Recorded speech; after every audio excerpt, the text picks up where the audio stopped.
Olá, bem-vindos! Hoje vamos mergulhar fundo em uma das maiores revoluções da ciência, que é a nossa capacidade de ler o código da vida. É um tema fascinante mesmo. A gente vai usar como base os materiais da aula 6 para destilar o essencial sobre sequenciamento e genômica. Focando nos conceitos que são cruciais, né? E nas pegadinhas mais comuns. Exato! A nossa conversa vai girar em torno de 3 pilares. Primeiro, a diferença entre Sanger e NGS. Depois, a importância da qualidade dos dados. Que é fundamental. E, por fim, a gente descomplica a diferença entre genoma, transcriptoma e metagenoma. Ok, vamos começar por onde tudo mudou. A tecnologia de sequenciamento. Perfeito. É uma história impressionante de escala, né?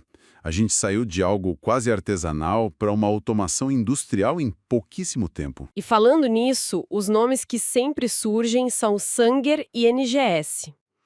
O Sanger é mais antigo, mas ainda é o padrão ouro para algumas coisas, certo? Certo. Se ele é tão preciso, por que a gente precisou de algo totalmente novo como o NGS? Foi só por custo e velocidade ou o Sanger tinha limitações? Essa é a pergunta-chave. A sacada do Sanger é a precisão cirúrgica dele. Ele usa os terminadores de cadeia, né?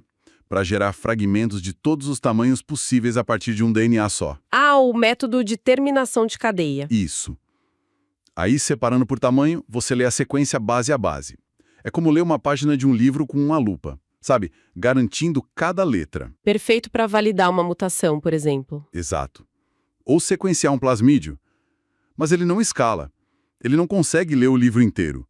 Muito menos uma biblioteca inteira. Entendi. E aí que o NGS, o sequenciamento de nova geração, entra. Precisamente. A palavra-chave para o NGS é paralelização massiva. Em vez de ler um fragmento por vez, plataformas como a da Illumina, por exemplo, Que é a mais famosa, né? sim, elas leem milhões de fragmentos ao mesmo tempo, em paralelo. É como fotografar todas as páginas da biblioteca de uma vez e depois usar um computador para juntar tudo. Uau! De repente, a pergunta mudou de qual a sequência deste gene para qual a sequência de todos os genes de uma vez. O que nos leva a um novo problema, imagino. Essa ideia de paralelização massiva é incrível, mas me faz pensar no risco de erros. Com tanto dado gerado tão rápido. O risco é real. Um pequeno erro pode virar um ruído gigantesco. Então, como os cientistas confiam nesse dilúvio de informações? Olha, o fascinante é que a confiança é quantificada. Para cada base que o NGS lê, o sistema dá uma nota, o chamado Phred Score. Phred Score. É o QC Score. É basicamente uma probabilidade daquela leitura estar correta. E é verdade, a qualidade tende a cair, principalmente nas pontas das leituras, dos reads. E o que se faz com essas pontas de qualidade ruim? Aí entra um passo crucial, o trimming.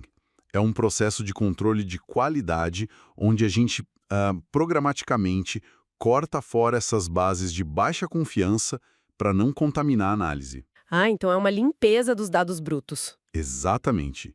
E uma pegadinha de prova é justamente essa: assumir que todo dado gerado é perfeito. O controle de qualidade, o QC, é um passo que não dá para pular. Lixo na entrada, lixo na saída. Faz todo sentido. Ok, então essa capacidade de gerar e, crucialmente, limpar milhões de leituras é o que permite fazer perguntas numa escala que antes era impensável. Isso. E isso nos leva direto para os omas, onde muita gente se confunde. Genoma, transcriptoma, metagenoma. Qual a diferença essencial entre eles? Para entender isso, a analogia do manual de instruções funciona muito bem. Pensa assim, o genoma é um manual completo de um organismo, o DNA. O potencial todo. Isso, o que pode acontecer. Ele é bem estável. Já o transcriptoma é tipo uma foto dos capítulos do manual que estão sendo lidos agora. Agora em uma condição específica. Exato. Ele é feito de RNA e é super dinâmico. Muda com o tecido, com um estímulo, uma doença. E o metagenoma é diferente. Não é um manual, mas a biblioteca inteira. A biblioteca inteira. Sim, com os manuais de todos os organismos de uma comunidade. Pensa na microbiota intestinal, por exemplo. Ele responde quem está lá e o que eles podem fazer. Entendi. Então, o genoma é o livro de receitas completo na estante. O transcriptoma são só as páginas da receita do bolo que estão abertas na bancada agora, sujas de farinha. Perfeita analogia. E o metagenoma seria a estante de livros de receita de todos os seus vizinhos do prédio. Exatamente. E o erro mais comum é confundir o genoma com transcriptoma. A diferença entre ter a receita e estar efetivamente fazendo o bolo. Ter o gene não significa que ele está ativo. Perfeito. Então, para recapitular, Sanger é para precisão em pequena escala, NGS é para volume massivo, a qualidade dos dados é tudo, e genoma é potencial, transcriptoma é estado, metagenoma é comunidade. Exato. E isso nos deixa com uma reflexão para levar para casa, sabe? Se o genoma é o manual e o transcriptoma é uma foto do que está sendo lido, Sim, o que acontece quando a gente percebe que diferentes células, no mesmo corpo, estão lendo capítulos completamente diferentes ao mesmo tempo? Isso leva a gente a pensar que não existe um estado único, mas sim um mosaico de atividades. Como isso muda a nossa compreensão sobre o que é um organismo? primeira pessoa que vem à minha mente foi uma tia minha, que já faleceu. Ela morreu de maneira repentina aos 42 anos. Olá e bem-vindos. Sabe uma coisa que me parece quase mágica na biologia?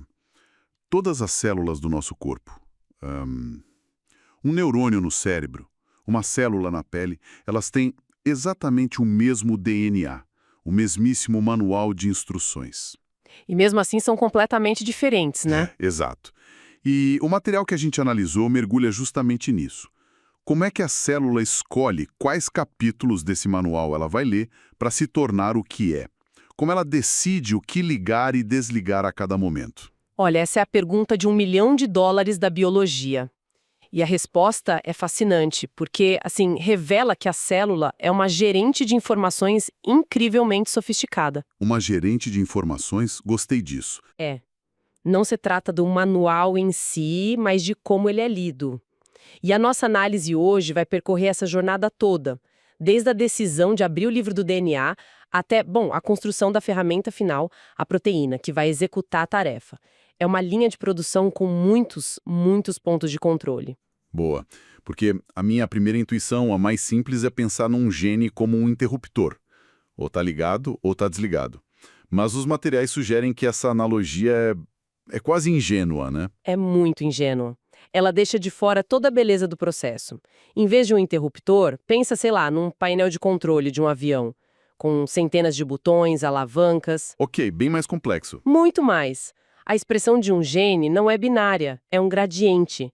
A célula não decide só se vai ligar um gene, mas tipo, com que intensidade, por quanto tempo e em que situação. É um ajuste fino constante. E esse ajuste fino acontece em várias etapas, como se fosse uma série de barreiras de segurança. Exatamente. A gente pode pensar numa linha de montagem com vários postos de controle de qualidade. O primeiro e talvez o mais decisivo é o controle transcripcional. É a decisão de se quer copiar o gene do DNA para uma molécula de RNA. Ah, o ponto de partida. Isso. Se você barra o processo aqui, economiza uma energia tremenda. Depois, se o RNA é feito, ele passa pelo processamento, que é uma edição pesada. Aí, já no citoplasma, vem os controles que decidem quanto tempo esse RNA vai sobreviver e se ele vai ser traduzido em proteína. E não para aí. Não. Mesmo depois que a proteína é feita, ainda tem um último nível. Ela pode ser ativada, desativada ou até marcada para destruição imediata. Entendi. Então, regular no começo, lá na transcrição, é tipo decidindo fabricar um carro que não vai ser vendido. É pura economia de energia. Perfeito. E regular no final, controlando a proteína que já existe, é como ter bombeiros já prontos no quartel. A resposta a um incêndio ou a um estresse da célula é quase imediata. É a analogia perfeita. É sempre esse balanço, sabe? Entre eficiência, economia de recursos e velocidade de resposta. Ok, vamos seguir essa linha de montagem, então. A ordem foi dada para produzir uma proteína. Mas o manual, o DNA, está lá trancado a 7 chaves no núcleo, todo compactado. Como é que a célula sequer começa a ler. Esse é o primeiro grande desafio. O DNA não está solto. Ele está todo enrolado em proteínas, as histonas, formando o que a gente chama de cromatina. Certo. E algumas regiões estão mas tão compactadas, que são fisicamente inacessíveis. Então, o primeiro passo, que a gente chama de regulação epigenética, é justamente afrouxar a cromatina na região do gene de interesse. É como se a célula usasse uma chave química para abrir o arquivo certo, deixando o DNA legível. Exato. Arquivo aberto. Agora, o que são os famosos elementos cis e trans? Esses nomes parecem jargão de laboratório, mas o que eles significam na prática? É bem mais intuitivo do que parece. Pensa nos elementos cis como endereços fixos no DNA. São sequências específicas, como promotor, que é basicamente a placa de início da leitura, bem ao lado do gene. Ok, um endereço fixo. E o trans? Os elementos trans são os carteiros. São fatores móveis, geralmente proteínas, que viajam pelo núcleo, procuram esses endereços cis e se ligam neles. São eles que dão a ordem. Comece a transcrever ou pare tudo. Ah, então a identidade de uma célula, o que a faz ser um neurônio e não uma célula do fígado, é o conjunto específico de carteiros, os fatores trans que ela tem. Exatamente. A combinação única de fatores de transcrição ativos em uma célula é o que define o destino e a função dela. Certo. A célula conseguiu fazer uma cópia, o pré-RNA. Mas essa cópia é imperfeita. Pelo que entendi, ela está cheia de trechos que não servem para nada e ainda está presa no núcleo. Qual é o plano de fuga e edição? É um plano genial. Essa molécula de pré-RNA passa por uma reforma completa. Primeiro, ela ganha tipo um capacete molecular na frente, o Cap5'. Um capacete? Esse capacete protege a molécula e serve como passaporte para ela sair do núcleo. Depois vem o passo mais drástico, o splicing. A célula literalmente corta e remove todas as sequências que não codificam nada, os introns, e cola as sequências que realmente importam, os exons. E é aqui que entra uma das ideias mais espetaculares dos materiais, que é o splicing alternativo. Sem dúvida, porque a célula pode escolher quais exons ela vai colar. O mesmo gene, com os mesmos exons, pode ser montado de jeitos diferentes em células diferentes. Gerando proteínas diferentes. Exatamente, proteínas ligeiramente distintas, as isoformas. Espere um pouco. Então quer dizer que a natureza não precisou evoluir dezenas de milhares de genes extras para cada função? Ela criou um sistema modular, quase como um Lego genético. Isso, um Lego. Para construir uma complexidade imensa a partir de um conjunto limitado de peças. Isso é de uma eficiência absurda. É a máxima eficiência. E é por isso que aquela frase clássica do livro de biologia, um gene, uma proteína, está, na melhor das hipóteses, muito incompleta. Um gene pode gerar dezenas de proteínas. Fantástico. E ainda falta algo nesse processo, né? Sim. Para fechar, a molécula de RNA editada ainda recebe uma longa cauda poli-A no final. Pensa nela como se fosse uma bateria. Quanto mais longa a cauda, mais tempo o RNA vai durar no citoplasma antes de ser degradado. E mesmo depois dessa jornada toda, com o RNA pronto, com passaporte editado e com bateria, a célula ainda pode dizer mudei de ideia antes de fazer a proteína. Pode, e faz o tempo todo. Lá no citoplasma, pequenas moléculas como os microRNAs podem se ligar ao RNA mensageiro e ou silenciá-lo, ou pior, marcá-lo para destruição. Nossa! Além disso, a célula pode bloquear a própria maquinaria de tradução, os ribossomos. O RNA está lá, perfeito, pronto para ser lido, mas a célula impede que a leitura comece. É o controle final antes do ponto sem retorno. E quando a proteína finalmente é feita? Aí sim, fim da história. Quase. Pensa na proteína recém-fabricada como uma ferramenta que chegou da fábrica, mas ainda precisa ser montada ou ligada na tomada. Muitas precisam de modificações químicas para serem ativadas. Certo, os ajustes finais. E tão importante quanto produzir é saber a hora de jogar fora. A célula tem um sistema de reciclagem, o sistema ubiquitina-proteasoma, que funciona como um triturador de lixo molecular. Ele identifica e destrói proteínas que não são mais necessárias. É a etapa final que controla o nível exato de cada proteína. Essa visão em camadas é muito poderosa e me leva a uma dúvida prática. Se eu sou um cientista e vejo no meu experimento que o nível de RNA mensageiro de um gene subiu muito, posso sair comemorando que a célula está produzindo mais daquela proteína? Essa é a armadilha clássica. E a resposta é um sonoro não necessariamente. Ah, eu imaginava. Como a gente viu, um aumento no RNA só informa sobre a primeira etapa, a transcrição. Mas o processo pode estar sendo barrado em qualquer um dos pontos de controle seguintes. O RNA pode estar sendo degradado super rápido, a tradução pode estar bloqueada, ou a proteína pode até ser feita, mas ser imediatamente enviada para o triturador. É por isso que existem áreas de estudo diferentes. A transcriptômica, que olha os RNAs, e a proteômica, que olha as proteínas. Uma foto não conta a história toda. Exato, para ter o filme completo você precisa das duas. E como os cientistas garantem que a diferença que eles estão medindo entre, sei lá, uma célula saudável e uma de câncer é real e não só um erro técnico na hora de extrair o material? Como eles calibram a régua? Ótima pergunta. Eles usam o que a gente chama de genes de expressão constitutiva, ou housekeeping genes. Housekeeping. Tipo os genes da casa? Exato, os de manutenção.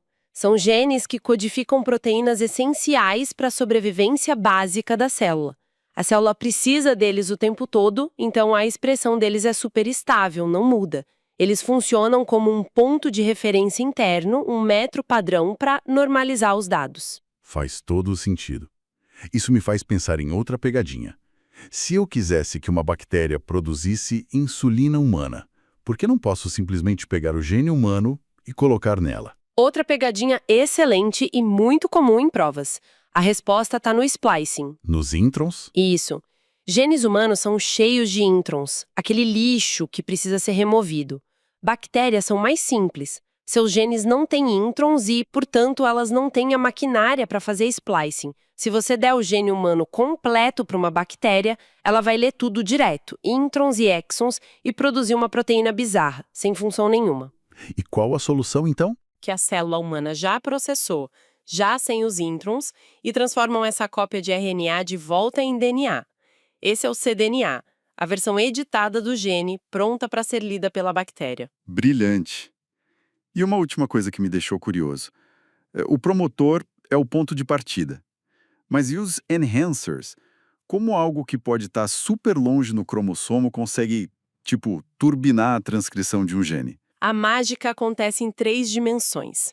A gente pensa no DNA como uma linha reta, mas dentro do núcleo ele está todo dobrado.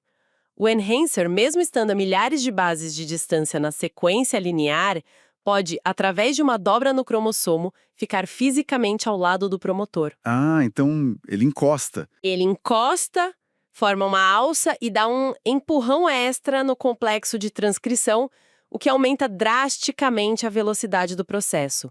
É um verdadeiro turbo para o gene. Fantástico. Então, para fechar, que tal um rápido teste com base nos materiais? Um mini simulado. Ótima ideia, vamos lá. Pergunta 1. Qual a função principal dos elementos cis e trans na regulação gênica? Bom, de forma bem direta, cis são as sequências de DNA, os endereços fixos onde a regulação acontece, como o promotor, e os trans são os fatores móveis, geralmente proteínas, os carteiros que fazem a regulação, se ligando aos elementos cis. Perfeito. Segunda, por que o splicing alternativo é considerado um mecanismo que aumenta a complexidade de um genoma? Porque ele permite que um número limitado de genes produza uma variedade muito maior de proteínas. Ele expande o repertório funcional do organismo sem precisar de mais genes. É economia e complexidade ao mesmo tempo. Terceira, o que são os housekeeping genes e por que são importantes em experimentos de expressão gênica? São genes de expressão estável em diferentes condições e células. Eles servem como um controle interno para normalizar os dados, garantindo que as comparações entre as amostras sejam justas e não fruto de erro técnico. Ótimo. Quarta pergunta. Cite 2 funções da cauda poli-A. 2 funções principais são, primeiro, aumentar a estabilidade do RNA mensageiro, protegendo ele da degradação, E segundo, aumentar a eficiência da tradução, ajudando o ribossomo a começar o trabalho. E a última. O que é o sistema ubiquitina-proteassoma e qual o seu papel na expressão gênica? É o principal sistema de degradação de proteínas da célula. O papel dele é ser o último nível de regulação, controlando a meia-vida e a quantidade de uma proteína funcional na célula. É o controle de qualidade final. Excelente. Olhando para trás, o que começa com uma simples ordem para produzir algo se transforma numa saga, com múltiplos checkpoints, edições, passaportes e decisões a cada passo. Exatamente. E para a gente ter uma ideia da escala disso, os materiais citam o gene da distrofina. É um gene gigante com 2,4 milhões de letras de DNA. Nossa! Pois é.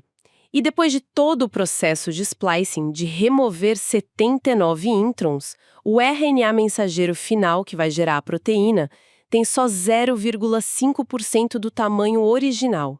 A célula joga fora 99,5% do que transcreveu. Isso mostra a precisão e a escala absurda desse controle. Um número que realmente nos faz pensar na complexidade por trás de cada função do nosso corpo. E com base nisso, fica uma provocação. Se a expressão gênica é esse fluxo contínuo de informação, com tantos pontos de controle, onde será que está o maior potencial para a medicina do futuro? Na edição do DNA na fonte com ferramentas como CRISPR, na manipulação do RNA mensageiro, como vimos com as vacinas, ou talvez no controle da estabilidade das proteínas, decidindo quais devem viver ou morrer. Cada etapa que a gente discutiu hoje é uma porta de entrada para tratar doenças. A questão é, qual delas será a mais revolucionária? Olá! Sabe aquela pergunta clássica da biologia? Se toda célula do nosso corpo tem o mesmo manual de instruções, o mesmo DNA, por que um neurônio não se parece, assim, em nada com uma célula da pele? Pois é. Hoje, a gente vai desvendar o segredo por trás disso, a regulação da expressão gênica. A nossa missão é seguir essa jornada completa, desde a ordem lá no DNA até a proteína funcionando e entender como a célula decide o que fazer. Exatamente. E essa decisão é tudo. É o que define a identidade de cada célula e permite que um organismo complexo como o nosso exista. Pensa nesse manual, o genoma, como um livro de receitas gigantesco, sabe? Um livro de receitas, gostei. A regulação gênica é o chefe de cozinha decidindo quais receitas preparar, em que quantidade e em que momento. É um controle absurdamente preciso que vai desde manter a casa em ordem, a homeostase, até, a base de doenças e a produção de biofármacos. Um chefe de cozinha controlando um livro de receitas. Ótima analogia. Então, o ponto de partida é esse. O livro é o mesmo para todo mundo, mas o prato final é completamente diferente. Como esse chefe celular começa a escolher as receitas? Bom, a primeira coisa que o chefe faz é decidir quais capítulos do livro ele vai sequer abrir. A diferença não está no conteúdo, mas em quais genes estão ligados ou desligados. E olha, não é um simples interruptor de liga e desliga. É mais complexo. Muito mais. É um painel de controle cheio de botões, de seletores, permitindo ajustes finos. Basicamente, os materiais que a gente analisou dividem os genes em duas categorias principais. Deixa eu tentar adivinhar. Tem as receitas que todo mundo precisa saber, tipo como ferver água, e as receitas super específicas de cada prato. É isso? É uma ótima forma de colocar, é exatamente isso. A gente tem os genes de expressão constitutiva, ou os housekeeping genes. Eles são o ferver a água da célula, essenciais, ligados o tempo todo em níveis constantes. E por isso servem de controle nos experimentos, né? Na mosca. Por serem tão estáveis, os pesquisadores usam eles como uma régua, um controle, para ter certeza de que as medições são confiáveis. E do outro lado, temos os genes de expressão variável. Esses são os pratos gourmet. Expresso só quando precisa. Exato, só em células específicas ou em resposta a um sinal. São eles o alvo principal de toda essa complexa regulação. Certo. Então, o primeiro passo da regulação é decidir quais genes ler. Mas o DNA não fica ali aberto num livro. Ele está todo compactado dentro do núcleo, certo? Como a célula consegue ler algo que está tão empacotado? Essa é a primeira e talvez a mais fundamental camada de controle, o acesso físico ao DNA. O DNA está enrolado em proteínas, as histonas, formando uma estrutura bem densa que a gente chama de cromatina. Tipo um novelo de lã. Um novelo de lã, super apertado. Para ler uma receita, você precisa primeiro afrouxar o fio certo. A cromatina pode estar fechada, com um novelo apertado, impedindo a leitura, ou aberta, com o fio frouxo, permitindo o acesso. E o que determina se o novelo está apertado ou frouxo? Pequenas modificações químicas, tanto nas histonas quanto no próprio DNA. São as famosas modificações epigenéticas, que funcionam como se fossem post-its, sabe? Dizendo afrouxar aqui ou manter apertado. Ok, então o acesso foi liberado. Aí a maquinária precisa saber exatamente onde começar a ler e com que intensidade. É aqui que entram os promotores e enhancers, que a gente sempre ouve falar. Ah, os famosos elementos cis e trans. Exato. E para não confundir, vamos usar uma analogia. Pensa que o gene é uma lâmpada. Bem ao lado da lâmpada, na parede, tem um interruptor que também é um dimmer. Essa é a região promotora, um elemento cis. Cis porque está fixo ali, na mesma parede do gene. Perfeito. Ele diz, aqui é onde se liga a luz. Ok, o promotor é o interruptor e o enhancer. O enhancer também é um elemento cis, mas ele é como um sensor de presença instalado em outro canto da sala, que pode aumentar a intensidade da luz. Ele não define onde a lâmpada liga, mas modula a frequência e a intensidade. E para operar tudo isso, precisa de algo que aperte os botões. Exato. Esses são os elementos trans. Que seria a mão que aperte o interruptor. Perfeito. A mão é o fator de transcrição, uma proteína. Ela pode vir de qualquer lugar da célula, do outro lado da sala, para encontrar e ativar aquele interruptor específico. A identidade de uma célula, um neurônio ou uma célula do fígado, é definida pelo conjunto de mãos que ela possui. Fantástico. Então, a célula afrouxa o DNA, a mão certa encontra o interruptor certo e a leitura do gene começa. Mas a mensagem que sai dali não está pronta para uso, né? É tipo um rascunho. Exatamente. É um pré-RNA mensageiro. Um rascunho cheio de anotações que, em eucariotos, passa por um processamento pesado. Primeiro ele ganha um capacete na ponta da frente, o cap 5', para protegê-lo. E para sinalizar o começo da leitura final. Isso. Depois ele ganha uma longa cauda de letrinhas a cauda poli-A, que funciona como um selo de qualidade e estabilidade. E o mais drástico de tudo, o splicing. O splicing é a parte da edição onde se corta um monte de coisa fora, certo? Os introns. Um monte a pouco. O splicing remove os introns, que são os trechos que não codificam nada, e une os exons, que são as partes que realmente contêm a receita. O material que a gente analisou traz o exemplo do gene da distrofina, que é gigantesco. Qual gigantesco? Mais de 2 milhões de letras. Depois do splicing, o RNA final tem só umas 11 mil. Peraí, você está me dizendo que a célula escreve um relatório de 200 páginas para usar só uma? Parece um desperdício de energia. Inacreditável. Por que a evolução manteria um sistema que joga 99,5% da informação fora? Parece desperdício, eu sei, mas pensa nisso como uma caixa de Legos enorme.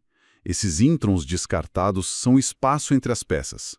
Ter os exons, que são as peças úteis, separados por eles, dá à célula uma flexibilidade incrível. Flexibilidade para quê? Ela pode usar as mesmas peças de base em diferentes combinações para construir coisas totalmente diferentes. É a eficiência pela modularidade. Ah, então é aí que entra o tal do splicing alternativo? Exatamente. O splicing alternativo é o auge dessa modularidade. A célula pode escolher quais exons vai colar, às vezes pulando um ou outro. Com isso, um único gene pode gerar dezenas de proteínas diferentes, as isoformas. Dando um exemplo prático. O exemplo clássico é o gene double sex na mosca da fruta. Dependendo de como o splicing é feito, ele produz a versão macho ou a versão fêmea da proteína, definindo o sexo do animal. É como o genoma faz mágica, sabe? Cria uma complexidade imensa de proteínas sem precisar de um número igualmente imenso de genes. Ok, então o nosso rascunho foi editado, protegido e agora temos o RNA mensageiro maduro, pronto para ir para a fábrica, o citoplasma, e ser traduzido em proteína. Acabou a regulação por aí? De jeito nenhum, o controle continua até o último segundo. Primeiro existe o controle translacional. A mensagem pode chegar na fábrica, mas o gerente pode dar a ordem: não produzam isso agora. Uma resposta rápida, então. Super rápida. A célula não precisa voltar ao núcleo e refazer tudo. Ela só pausa a produção de uma mensagem que já está pronta. Muito útil em situações de estresse, por exemplo. E depois que a proteína é finalmente produzida? Acabou. Ainda não. Mesmo depois de pronta, a proteína pode ser um produto, digamos, inativo. Ela pode precisar de modificações pós-traducionais. É como se alguém precisasse adicionar uma bateria, uma fosforilação ou uma etiqueta de endereço, uma glicosilação, para ela funcionar e ir para o lugar certo. E por fim, o controle de qualidade e descarte. A degradação da proteína, isso.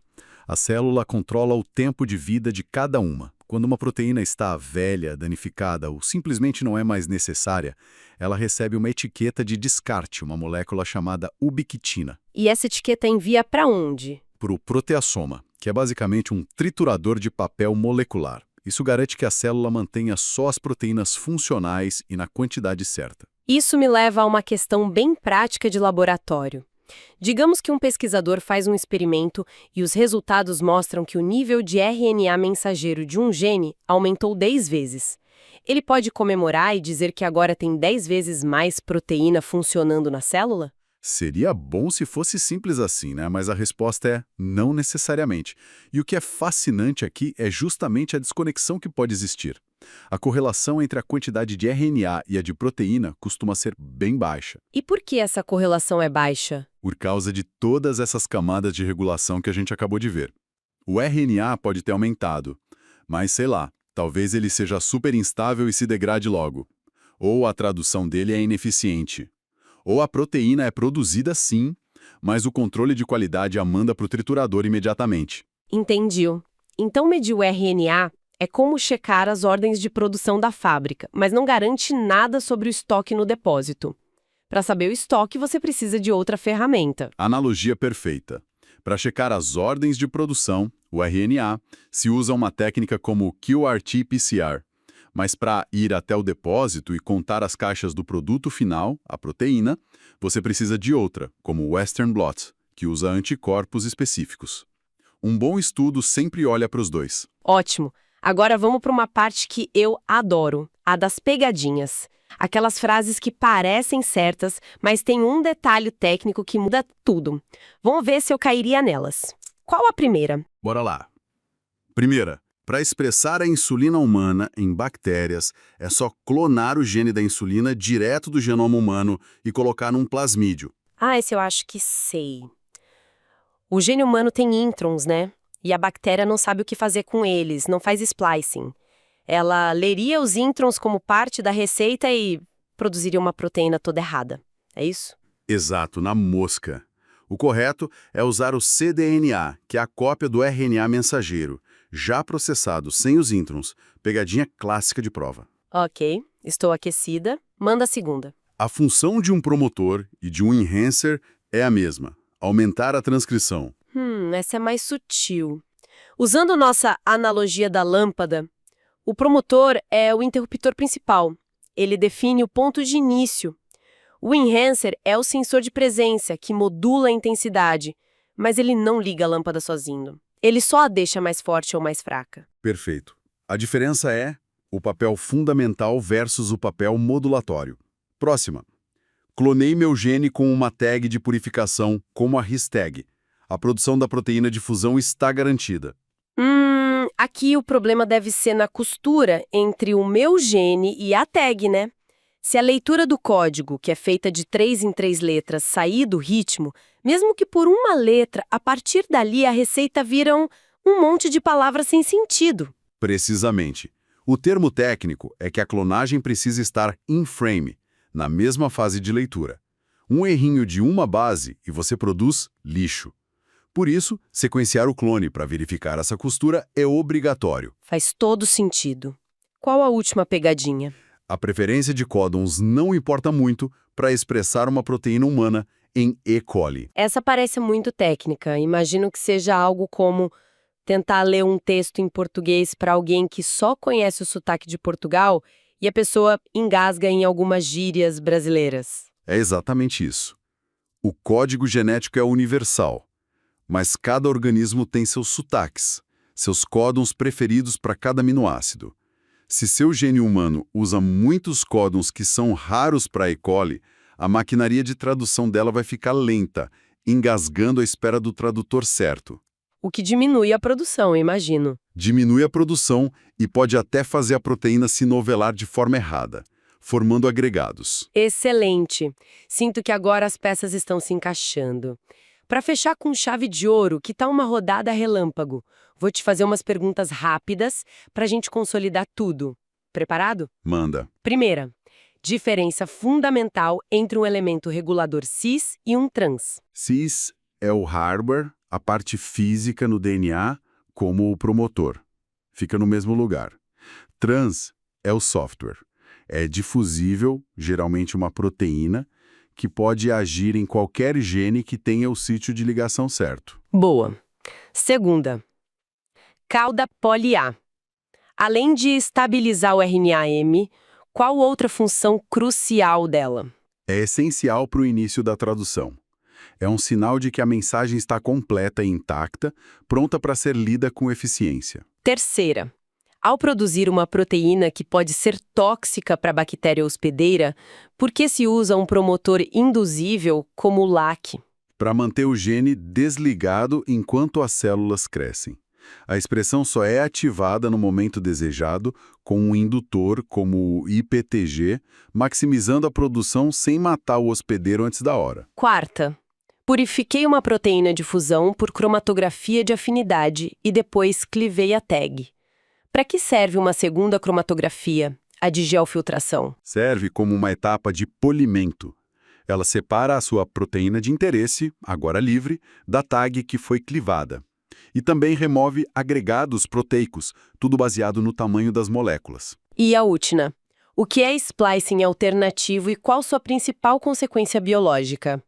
É o processo pelo qual um único gene pode produzir múltiplas variantes de uma proteína, as isoformas, combinando seus exons de maneiras diferentes. A consequência é um aumento drástico da complexidade do proteoma, sem precisar aumentar o número de genes. Uau!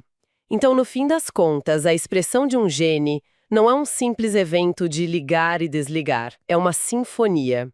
Uma orquestra com múltiplos maestros, instrumentos, todos tocando em harmonia, desde a compactação do DNA até o momento exato em que a proteína é descartada. É isso. Cada passo é um ponto de controle, uma chance para a célula afinar a resposta com uma precisão incrível. Uma complexidade elegante. Exatamente. E isso nos leva a uma reflexão final que os materiais que a gente analisou tangenciam. Nós passamos esse tempo todo discutindo como a célula regula seus genes.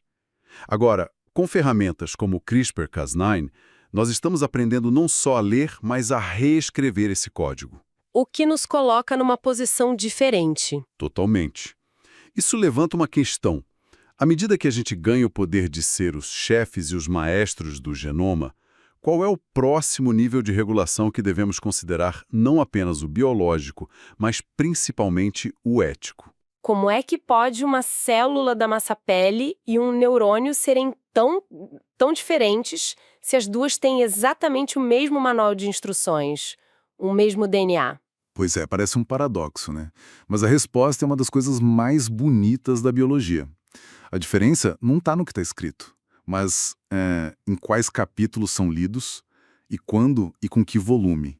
Isso é a tal da regulação da expressão gênica. E as fontes que a gente analisou mostram que esse controle de volume é de uma sofisticação absurda. Não é só um botão de liga e desliga. De jeito nenhum. É uma mesa de som completa, com dezenas de controles, filtros.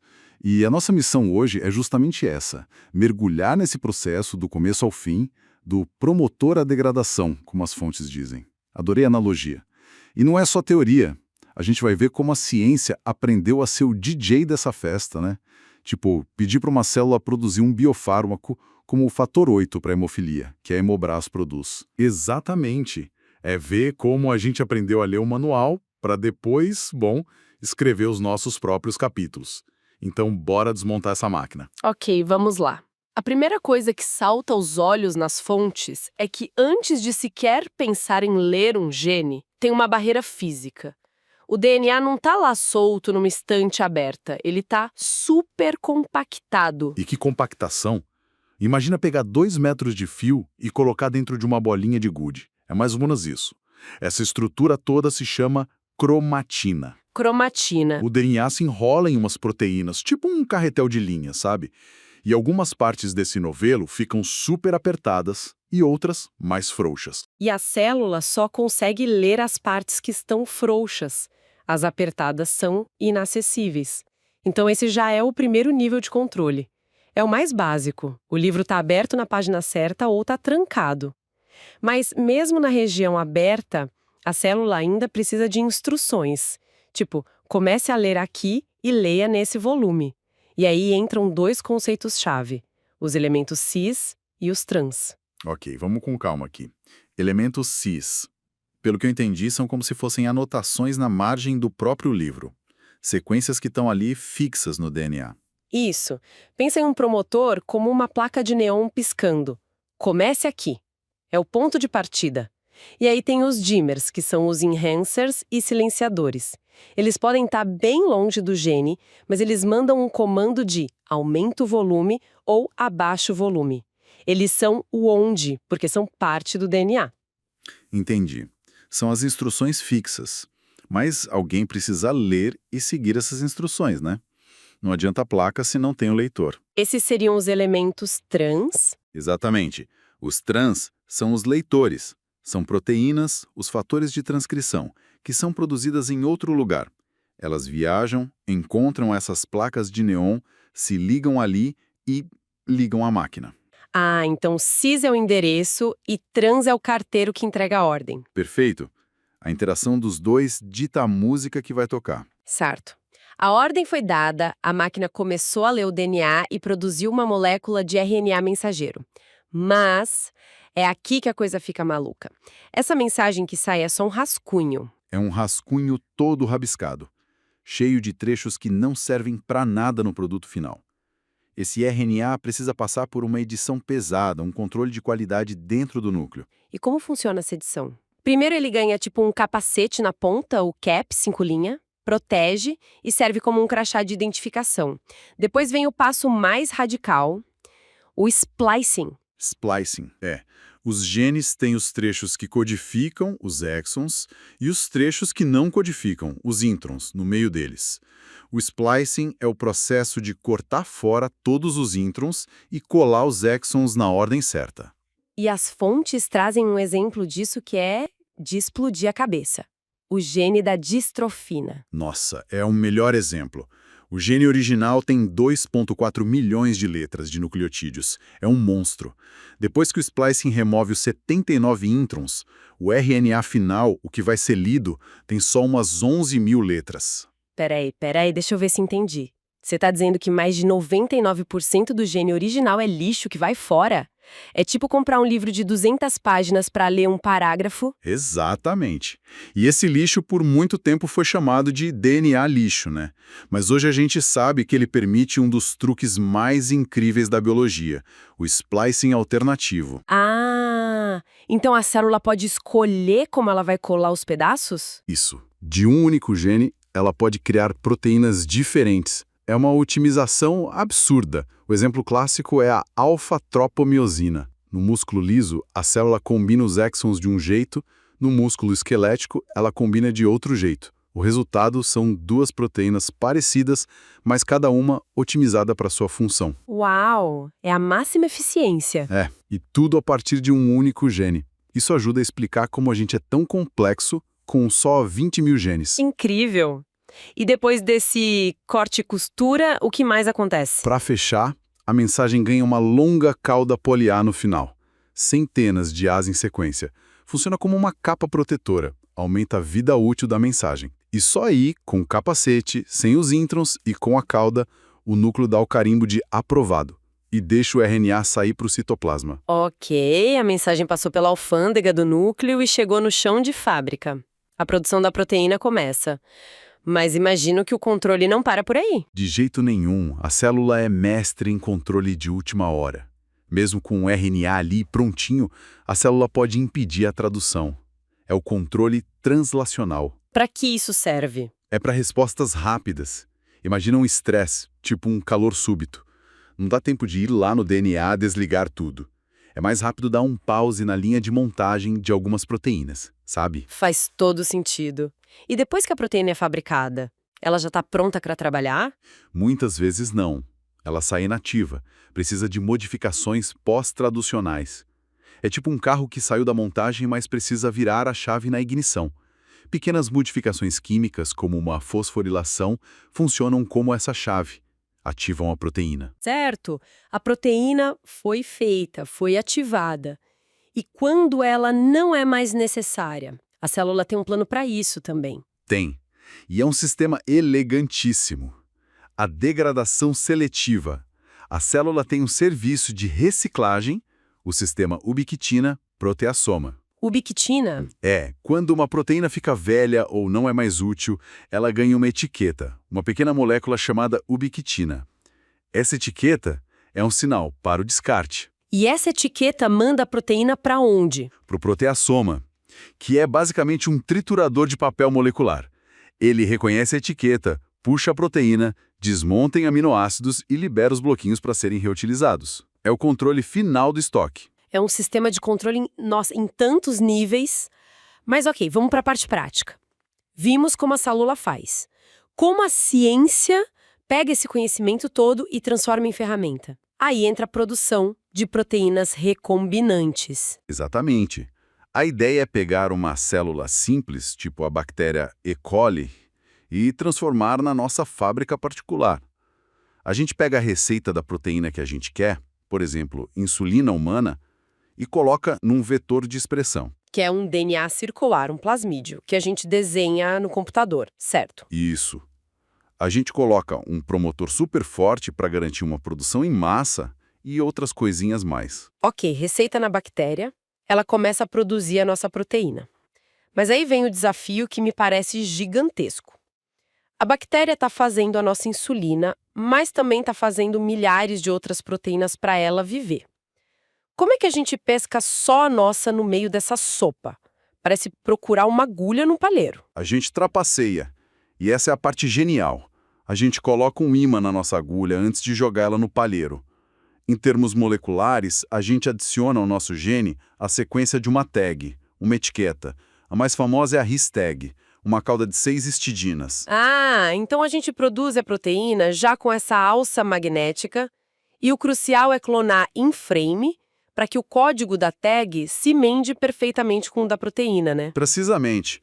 Aí, com a nossa proteína magnetizada, o primeiro passo é a cromatografia de afinidade. A gente pega toda a sopa de proteínas e passa numa coluna, num filtro, cuja resina tem níquel.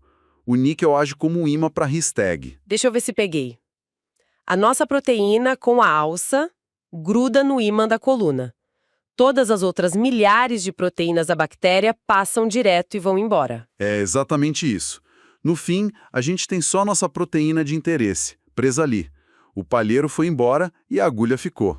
Com uma tesoura molecular, junto com a tag, a gente já desenha um ponto de corte para uma enzima específica, uma protease. Depois de lavar a coluna e soltar a nossa proteína, a gente adiciona essa protease e ela vai lá e, clac, corta a tag fora. E para garantir a pureza máxima, tem um passo final, um polimento. Isso, geralmente uma cromatografia de geofiltração. Ela separa as moléculas por tamanho.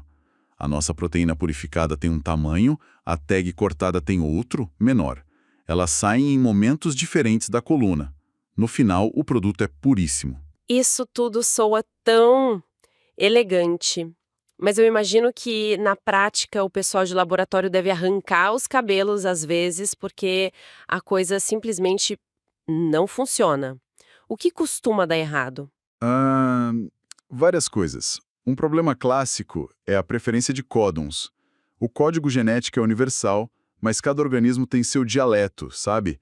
Se o nosso gene humano usa muitas palavras, muitos códons, que são raros para o dialeto da E. coli, a tradução engasga, fica lenta. A bactéria não entende bem o nosso sotaque. Basicamente isso. Outro problema é a proteína ser tóxica para a bactéria. Se a gente manda ela produzir algo que a mata, não funciona. E como se contorna isso? A gente usa promotores induzíveis. O mais famoso é o LAC. Ele funciona como um interruptor que a gente controla. A gente deixa a bactéria crescer, se multiplicar sem nada. Quando a gente tem bilhões de células prontas, a gente adiciona uma molécula, o IPTG, que liga o interruptor. Aí a produção em massa começa, só no finalzinho. Uau! Então, recapitulando, a gente começou com uma pergunta quase filosófica de como as células se diferenciam, e a resposta foi esse sistema de controle em múltiplas camadas. Desde abrir o livro de receitas no DNA, passando por uma edição de texto super rigorosa, até o controle de qualidade e a reciclagem das proteínas prontas. É um maquinário incrível. E o mais impressionante é como esse conhecimento básico nos permite agir como engenheiros, né? A gente usa as regras do jogo para programar uma bactéria, para construir o que a gente precisa. É a ponte perfeita entre entender a vida e aplicar esse entendimento para literalmente salvar vidas. E isso deixa a gente com uma pulga atrás da orelha pensando no futuro. Algo que as fontes mencionam de leve. Seria, bom, a gente viu em detalhe como mandar uma célula fabricar uma proteína que falta em alguém para tratar os sintomas. Mas as fontes também citam ferramentas de edição de genes, como o CRISPR. E isso levanta a questão: qual o próximo passo? Continuar fabricando produtos em laboratório ou começar a corrigir os erros de digitação direto no manual de instruções genético de um indivíduo? Nossa, a tecnologia para isso está avançando numa velocidade assustadora. E as implicações, tanto terapêuticas quanto éticas, são gigantescas. É algo para se pensar. Olá, hoje a gente vai mergulhar fundo num tema que é, assim, a base de quase tudo em biologia, a expressão gênica. Oi, pois é. A gente pegou o material da aula 7 e a nossa missão aqui é desvendar por que um gene liga e outro não. E mais importante, focar naquelas pegadinhas que sempre caem em prova, né? Exato. E a beleza disso tudo é a eficiência da célula. Ela não gasta energia à toa, sabe? A regulação acontece em várias camadas, como se fossem postos de controle. Vários filtros. Isso. Desde o acesso ao DNA lá na cromatina, passando pelo processamento do RNA, até, sei lá, decidir quanto tempo uma proteína vai viver. Cada etapa tem uma vantagem. Entendi. Regular no começo economiza energia e regular lá no final dá uma resposta mais rápida. Perfeito. Essa é a lógica. Certo, então vamos para o primeiro posto de controle, a transcrição. Quando eu comecei a estudar isso, parecia que o promotor era o grande chefão, o botão de start. Mas não é bem assim, né? Não mesmo. Essa é a confusão clássica. O promotor, ele é só o endereço. Ele diz para a maquinaria, olha, o gene começa aqui. Ponto. Sou o CEP da coisa. Exatamente. Quem controla o volume, o timing, são outros elementos. Os enhancers e os silenciadores. Eles são o dimmer da luz, sabe? O controle de intensidade. Isso. E o mais maluco é que eles podem estar super longe do gene que eles regulam. E é por isso que o DNA precisa se dobrar todo, né, para fazer esse enhancer que tá lá longe encostar no promotor. Exatamente. E quem faz essa ponte são os fatores de transcrição. Por isso que numa prova, uma mutação no promotor, puf, pode desligar o gene. Acabou. Já uma mutação no enhancer pode ser mais sutil, talvez só diminuir a expressão daquele gene no fígado, mas no cérebro continua normal. A proteína é a mesma, mas a quantidade e o local mudam. Entendi. Então, ok, a célula deu o sinal verde, o RNA foi produzido, mas a jornada não acabou aí. Esse primeiro rascunho da mensagem precisa ser editado. Perfeito. E essa edição é o splicing. Mas aqui está o pulo do gato que muda tudo. O splicing alternativo. Ah, esse é o que quebra aquela regra antiga. Totalmente. Aquela ideia de um gene, uma proteína, vai por água abaixo aqui. O splicing alternativo mostra como o genoma é incrivelmente eficiente. É quase como um código de programação que você reaproveita. É a melhor analogia. O gene da alfa-tropomiosina, por exemplo, um mesmo gene gera proteínas diferentes no músculo liso e no esquelético, funções diferentes a partir da mesma receita base. Isso, na prática, no laboratório, deve ser um desafio, se eu quiser que uma bactéria produza insulina humana, por exemplo. Eu não posso só dar o gene para ela, posso? De jeito nenhum. A bactéria não sabe o que é splicing, ela não faz isso, você é obrigado a usar o cDNA. Que é a cópia do RNA já processado, sem os introns. Exato, é a versão pronta para ler. Se você errar nisso, o experimento todo já era. Falando em vamos para os perrengues do dia a dia no laboratório. Quais são os problemas mais clássicos quando a gente tenta expressar uma proteína e dá ruim? Olha, o primeiro clássico é: meu clone não expressou nada. E uma causa muito comum disso, e que é sorrateira, é a tal da preferência de códons. Preferência de códons, o que é isso? É como se o gene que você inseriu usa umas combinações de letras, os códons, que são muito raras para a bactéria. Ela até tem a receita, o mRNA, mas faltam os ingredientes, os tRNAs, para montar a proteína. A produção fica super lenta ou simplesmente para. Que incrível. É como tentar ler um texto num dialeto que você quase não conhece. Você até consegue, mas vai demorar uma eternidade. Exatamente. E o segundo problema clássico é o oposto. A proteína foi produzida, mas matou a bactéria. Ah, quando a proteína é tóxica para o coitado do bicho. Isso. Aí a solução é usar um promotor induzível, tipo o promotor LAC. Ele é um botão de segurança. O gene fica lá quietinho, desligado, enquanto as bactérias crescem. E só quando tem um monte delas... Só quando está tudo pronto, você adiciona um indutor, o IPTG, e fala: ok, pessoal, podem começar a produzir. Ninguém quer chegar no laboratório e ver a cultura morta, acredite. Imagino. Fica claro, então, que a regulação gênica não é um evento único, né? É um processo, um fluxo contínuo de controle de qualidade, desde o DNA até a proteína. Precisamente. E isso nos deixa com uma reflexão final, né? Manda. Se mecanismos como o splicing alternativo geram uma variedade imensa de funções a partir de, sei lá, uns 20 mil genes que a gente tem, o que isso diz sobre a complexidade de um organismo? Que a resposta não está só no número de genes. Exato. A resposta está na sofisticação da regulação, na inteligência com que esses genes são usados. Olá! Hoje a gente vai mergulhar fundo nos materiais da aula 7 sobre expressão gênica. E a nossa missão aqui é bem clara: decodificar esse processo todo para quem está se preparando para uma prova. A gente sabe que o tema é denso, né? Então, nosso objetivo é transformar essa cascata de informações que vai do DNA até a proteína em um roteiro mais lógico, focando nos pontos cruciais e, claro, naquelas pegadinhas que sempre aparecem. É uma ótima abordagem. Porque o segredo para entender a expressão gênica e se dar bem na prova não é só memorizar os passos, é entender a lógica por trás de tudo. Os materiais mostram muito bem que não é um simples botão de liga e desliga, né? É um sistema de controle com, múltiplas camadas, uma verdadeira burocracia celular. E cada camada, cada ponto de checagem, existe por uma razão evolutiva muito forte. Seja para economizar energia, para responder a um estímulo bem rápido ou para garantir a qualidade do produto final, sabe? Certo. Então vamos desempacotar essa burocracia celular, camada por camada. A primeira barreira de controle, pelo que eu entendi, nem acontece no gene em si, é na própria acessibilidade do DNA. O material usa uma imagem bem legal, que o DNA não está nu na célula. Exato. Esse é o primeiro e talvez o mais fundamental nível de regulação. A estrutura da cromatina. O DNA é uma molécula gigante, então para caber no núcleo ele se enrola em proteínas, as histonas. Pensa numa linha num carretel. Esse complexo todo é a cromatina. E onde ela está muito compactada, a maquinaria de transcrição simplesmente não consegue chegar nos genes. É como ter um livro numa estante, mas trancado num cofre. Ah, entendi. A célula, como modificações químicas, consegue afrouxar ou apertar certas regiões, controlando assim quais livros vão estar disponíveis para leitura. Que incrível!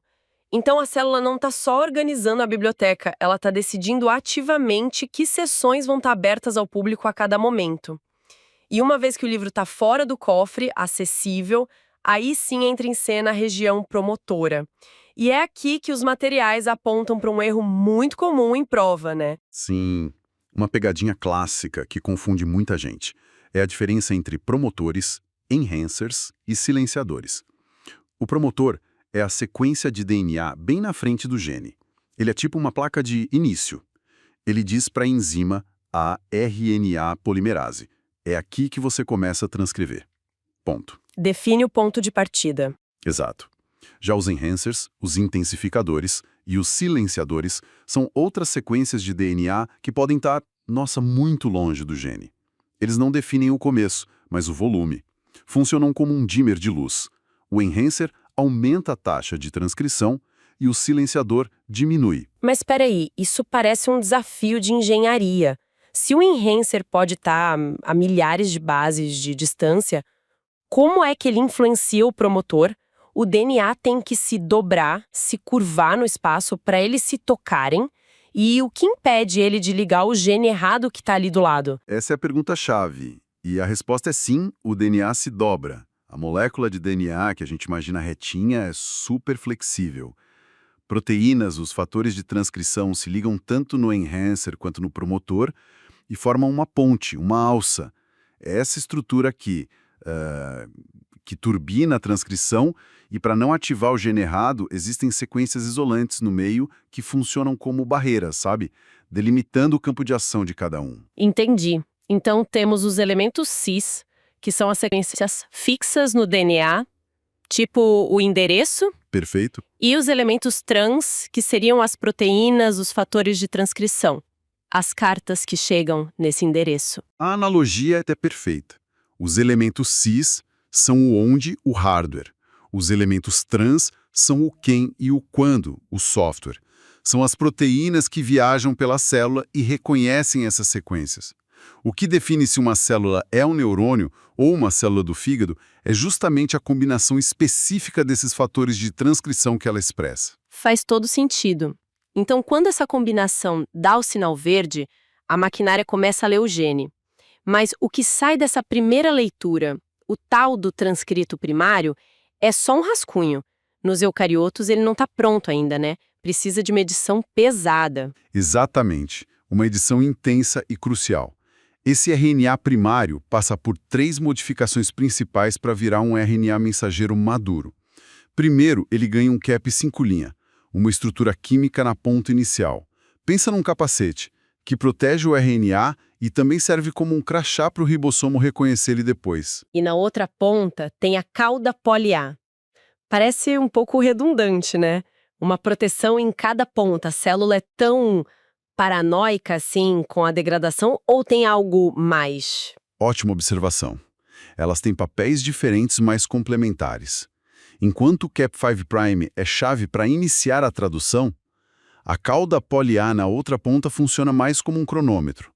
Com o tempo, essa cauda de adeninas vai sendo encurtada por enzimas, e quando ela fica curta demais, é o sinal. Essa molécula de RNA-M deve ser destruída. Então, regulando o tamanho da cauda, a célula dita por quanto tempo aquela mensagem vai circular. Uau!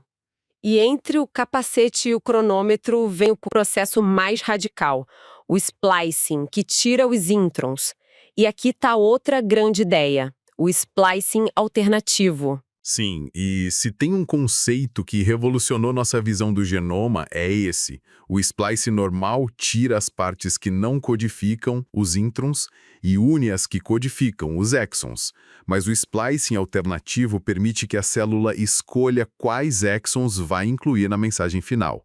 A partir de um único gene, ela pode gerar diferentes versões de RNA-M. Que vão produzir proteínas diferentes, as isoformas. Exatamente. Então o splice alternativo é a resposta da biologia para modularidade. Em vez de ter um gene para cada variação de uma proteína, a célula usa um chassi de gene e só troca alguns módulos, os exons. É muito mais eficiente em termos de espaço no genoma. É uma economia genômica espetacular. O material até cita o exemplo da alfa-tropomiosina, uma proteína muscular. O músculo esquelético precisa de uma versão, o músculo liso do intestino precisa de outra, e as duas vêm do mesmo gene, só com um processamento diferente do RNA. Isso multiplica o poder do nosso genoma de um jeito que a gente nem imaginava. E depois desse processo todo, o RNA-M ainda não está livre. Tem um último controle de qualidade antes de sair do núcleo. Sim, a exportação nuclear. Os poros do núcleo são como porteiros moleculares. Eles checam. Tem o cap, tem a cauda, os introns foram todos removidos. Se a molécula não passar na inspeção, ela fica retida no núcleo e é degradada. É o controle final para garantir que só mensagens corretas cheguem na fábrica de proteínas lá no citoplasma. Ok, então o RNA-M maduro, inspecionado, aprovado, chegou no citoplasma. A tradução em proteína começa na hora? Nem sempre. E aqui a gente entra em outra camada, o controle translacional. A célula pode manter um estoque de RNA-M no citoplasma, prontinho para ser traduzido, mas meio que num estado dormente. Isso permite uma resposta incrivelmente rápida a um estímulo. Aqui a analogia do material me pareceu muito boa. É a diferença entre planejamento de longo prazo e resposta de emergência. Pense na célula como uma equipe de bombeiros. Manter RNA prontos, mas sem traduzir, é como ter os caminhões já cheios de água e com o motor ligado no quartel. Quando o alarme de estresse celular toca, eles não precisam ir encher o tanque, eles saem na hora. Essa fração de segundo pode ser a diferença entre a vida e a morte da célula. A regulação lá na cromatina é o planejamento. A regulação translacional é a emergência. Faz todo sentido. E depois que a proteína finalmente é sintetizada, acabou o processo de regulação? Imagino que não. De forma alguma. A cadeia de aminoácidos, o polipeptídeo, é como um carro saindo da linha de montagem. Ainda precisa de acabamento e de uma chave para funcionar. São as modificações pós-traducionais. Uma proteína pode precisar ser dobrada, fosforilada para ser ativada, glicosilada para ir para o lugar certo. Cada passo é um controle. E, por fim, a vida útil da proteína também é regulada. É aí que entra o sistema de ubiquitina proteasoma, que parece um serviço de reciclagem celular, né? Exatamente. O proteassoma é um complexo que funciona como um triturador de proteínas. E o sistema marca as proteínas que não são mais necessárias ou que estão danificadas com uma pequena etiqueta molecular, a ubiquitina. Uma cadeia de ubiquitinas é o sinal universal de me destrua. Isso é vital para controlar os níveis de cada proteína na célula. Toda essa complexidade é fascinante e tem implicações diretas no laboratório, né? O material menciona um problema clássico. O clone não expressou. Você coloca um gene humano numa bactéria, esperando a proteína e... nada. Uma causa disso é a preferência de códons, certo? Sim, e é uma lição de humildade. O código genético é universal, mas cada organismo tem seus códigos preferidos para um mesmo aminoácido. Você pode pôr um gene humano numa bactéria, mas se ele está cheio de códons que são raros para ela, a tradução vai engasgar. A fábrica tem a planta, mas faltam as peças certas na linha de montagem. Eu lembro de passar semanas no laboratório tentando expressar uma proteína humana em E. coli e não conseguir quase nada. A gente achava que o plasmídio estava errado, que a cultura estava contaminada, até que alguém rodou a sequência num software de otimização de códons e o resultado foi gritante. Nosso gene era um texto cheio de palavras raras que a bactéria não conseguia ler direito. Tivemos que sintetizar um gene novo, trocando esses códons por sinônimos que a E. coli adora, e de repente a produção explodiu. Que exemplo perfeito! Mostra como um conceito teórico tem um impacto prático imenso. E falando em prática, para medir se a expressão de um gene mudou num experimento, como a gente garante que a comparação é justa? Aí entram os genes de controle, os housekeeping genes. Certo, os genes de manutenção. Mas eu me pergunto, como escolher um bom gene de controle? E se, no meu experimento, o tratamento que eu estou usando também afetar o meu suposto controle? Isso não invalida tudo? Essa é uma preocupação muito pertinente e um sinal de bom pensamento crítico. E você está certo, nenhum gene de controle é perfeito para tudo. O ideal é testar alguns candidatos e ver se eles realmente ficam estáveis nas suas condições. Aí, ao analisar o seu gene de interesse, você mede também o controle. Ele serve como um normalizador, um ponto de referência.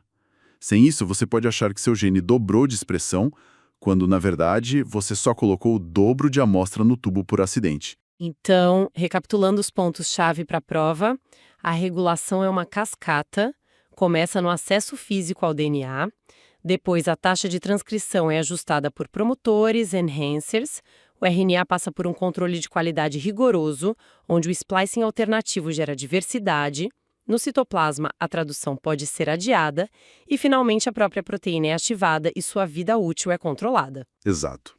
E a grande lição é pensar na lógica por trás. Por que regular na transcrição? É mais econômico. Por que na tradução? É mais rápido. Por que o splicing alternativo? Para gerar diversidade. Por que os controles de qualidade? Para garantir a funcionalidade. Entender o porquê de cada etapa é o que diferencia uma compreensão superficial de um conhecimento profundo. Perfeito. E para finalizar, como sempre, um pensamento para continuar a reflexão. Pense no seguinte: a gente falou como os fatores de transcrição, que são proteínas, regulam os genes. Mas esses próprios fatores de transcrição são, eles mesmos, produtos de outros genes. E esses genes, por sua vez, são regulados por outros fatores. Isso não cria uma linha de comando simples, de A para B para C. Isso cria uma rede regulatória imensamente complexa, interconectada, cheia de feedback. Não é uma linha, é uma teia. A questão que fica é: como uma célula com essa teia de interações consegue manter a estabilidade, a homeostase, e ao mesmo tempo ser flexível o suficiente para se adaptar a um ambiente que não para de mudar?